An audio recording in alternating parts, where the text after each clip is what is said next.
Chapter number 13 is an improvement on Jacob's letter. इसमें बात ये होती है कि रूपर्ट ऑफ हैंड्सू आता है रेजेंडाइल से मिलने और उसके लिए एक ऑफ़र लेकर आता है जो कि ड्यूक माइकल की तरफ से होती है।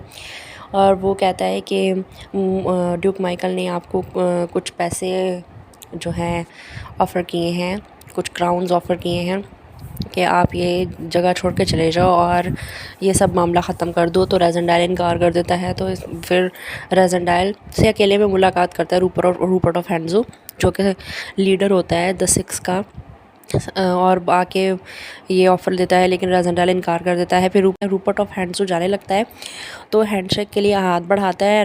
रेजेंडाइल भी हाथ बढ़ाता है हैंडशेक के लिए आगे से। तो वो क्या करता है, अब वो स्टैप कर देता है।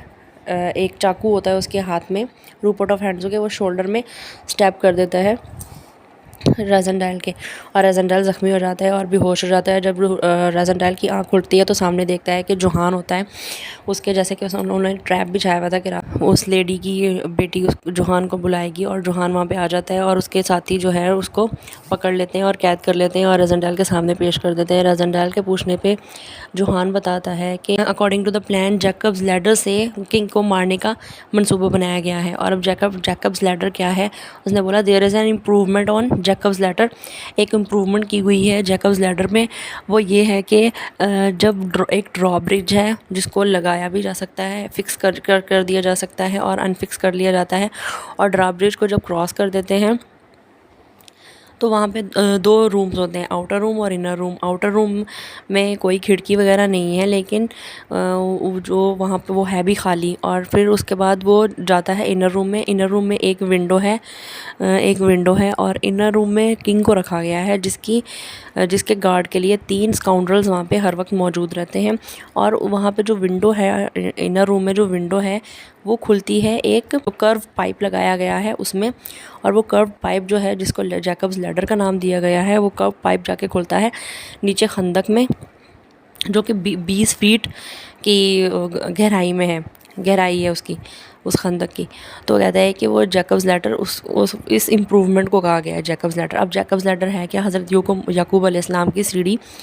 हज़रत याकूब अलैहिस्सलाम हज़रत यूसुफ़ अलैहिस्सलाम के वालिद साहब थे और अल्लाह ताला के पैगंबर थे। उनको एक ख्वाब आया था कि एक सीढ़ी है जो ज़मीन से लेके आसमान तक है और लोग उसमें कभी ऊपर जा रहे हैं, कभी नीचे आ रहे हैं।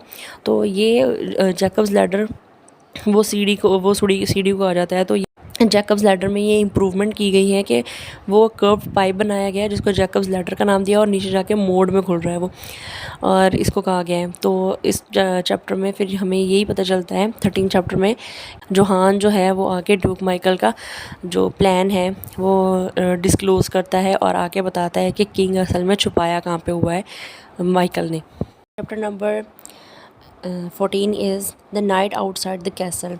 रेजेंडाइल ये सब प्लानिंग सुनता है जोहान की, और जोहान बताता है कि मैक्सऑफ और जोहान ने मिलके ही वो जैकब्स लैडर को फॉर्म किया था। फिर उसके बाद रेजेंडाइल अपने साथियों के साथ, सेप्ट के साथ मिलके, और वो जो 10 साथी हैं उनके साथ मिलके प्लानिंग करता है कि मुझे जाना चाहिए और जाके देखना चाहिए और जैकब्स लैडर को, और किंग का कोई ख़बर मिल जाए और किंग को मैं आज़ाद करवा लूँ। फिर ये लोग क्या करते हैं, रात के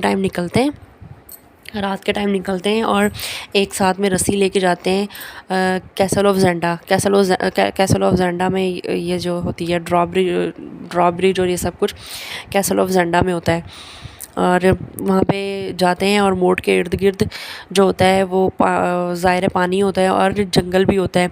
तो वहाँ पे एक पहाड़ होता है, पहाड़ के ऊपर दरख्त होता है, दरख्त पे में से जो सेप्ट है दरख्त के साथ रस्सी बांध देता है, और रेजेंडाइल रस्सी को पकड़ के नीचे खंदक में चले जाता है, और जहाँ पे इर्द गिर्द पानी होता है जिसकी गहराई 20 फीट थी, जैसा कि मैंने आपको 13 चैप्टर में बताया था। और फिर वहाँ से वो स्विम करते हुए पहुँच जाता है उस जहाँ पे वो जैकब्स लैडर बनी हुई होती है, जहाँ पे वो कर्व्ड पाइप लगाया हुआ होता है, और देखता है कि वहाँ पे एक बोट है और बोट पे एक आदमी लेटा हुआ है जो कि गार्ड कर रहा था उस जैकब्स लैडर को नीचे। वो वहाँ पे जाता है और देखता है कि उसके आदमी के ऊपर वो एक राइफ़ल भी पड़ी हुई है, और फिर रेजेंडाइल के हाथ में चाकू होता है, वो उस आदमी को मारता है और जाने की कोशिश करता है जैकब्स लैडर के अंदर, लेकिन वहाँ से कोई रास्ता नहीं होता और ना तो कोई सीढ़ी होती है, कुछ भी नहीं होता, सिर्फ एक पाइप होता है। तो कोई रास्ता भी नहीं होता किंग तक पहुँचने का, और किंग की आहों की आवाज़ आ रही होती है जैकब्स लैडर में से नीचे, और वो सुन पा रहा होता है रेज़ेंडाइल, लेकिन किंग तक पहुँच नहीं पाता।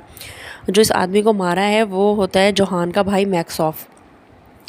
जब पता चलता है कि 6 स्काउंड्रल्स में से जो 3 स्काउंड्रल्स थे जो कि हर वक्त इनर रूम में गार्ड कर रहे होते हैं किंग को, उनको खबर होती है कि कुछ लोगों ने आके अटैक किया है। वो पहुंच जाते हैं और आके लड़ाई करते हैं रेज़ेंडाइल और उनके आदमियों से। वहाँ पे रेज़ेंडाइल 3 स्काउंड्रल्स में से 2 स्काउंड्रल्स को मार देता है।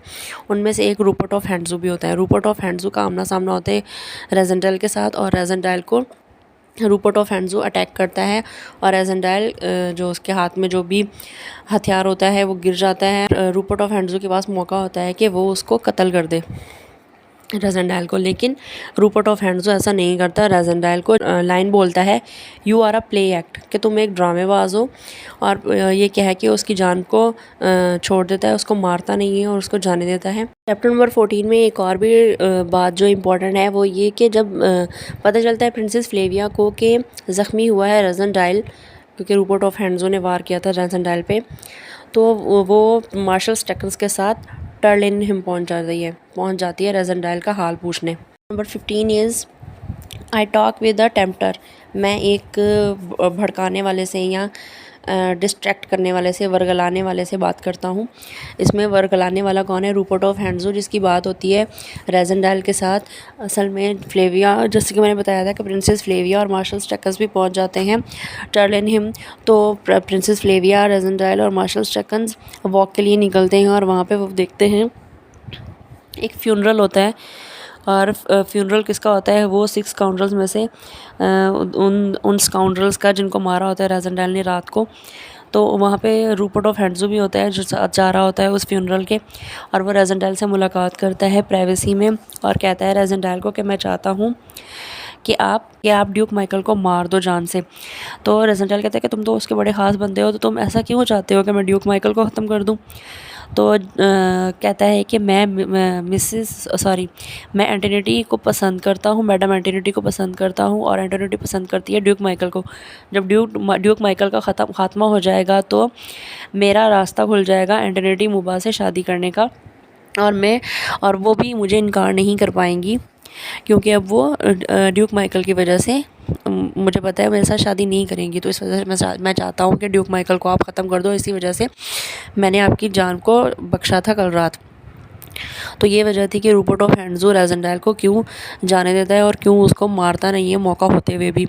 उसी वक्त एक और भी पुलिसमैन रेज़ेंडाइल को मिलता है और रेज़ेंडाइल से बताता है कि मैं यहाँ पे तलाश कर रहा हूँ एक डॉल्फ रेज़ेंडाइल नाम के शख्स को देखा गया था लास्ट टाइम जेंडा की ट्रेन में। जैसा कि मैंने आप लोगों को शुरू के चैप्टर्स में बताया था कि रेज़ेंडाइल को जब ऑफ़र होती है जोहान की तरफ से कि मेरी सिस्टर का एक अपार्टमेंट खाली है स्ट्रेसला में, आप उसको ऑक्यूपाई कर लो, तो रेज़ेंडाइल अपना लगेज ट्रेन के थ्रू भेज देता है और ख़ुद बाय वॉक ही शूटिंग लॉज की तरफ चले जाता है। तो उसका ट्रेन में जब सामान देखते हैं तो उसका जो फ्रेंड था जॉर्ज फेदरली, जिससे मुलाकात की थी रेज़ेंडाइल ने पेरिस में, तो वो उसकी तलाश करवा रहा होता है और उसको वो सामान मिलता है, और वो कहते हैं कि सामान के साथ खुद रेज़ेंडाइल नहीं था, तो खुदा जाने कि उसके साथ क्या हुआ है। तो वो पुलिसमैन आके बताता है कि मुझे जॉर्ज फेदरली ने तलाश करने के लिए, रेज़ेंडाइल को तलाश करने के लिए भेजा है। तो रेज़ेंडाइल क्योंकि उसके बाद इम्पोस्टर बन गया था, किंग की जगह ले ली थी उसने, तो उसके बाद वो दोबारा किसी से मिला ही नहीं, और अपनी असल पहचान भी उसने सबसे छुपाई हुई थी। फिर ये सब पुलिसमैन की बातें सुन के भी रेज़ेंडाइल थोड़ा सा इमोशनल होता है, और फिर उसके बाद उसकी रूपर्ट ऑफ हैंड्सू से मुलाकात हो जाती है, और रूपर्ट ऑफ हैंड्सू इसको ड्यूक माइकल को ख़त्म करने का बोलता है। So that's it for 15 chapter.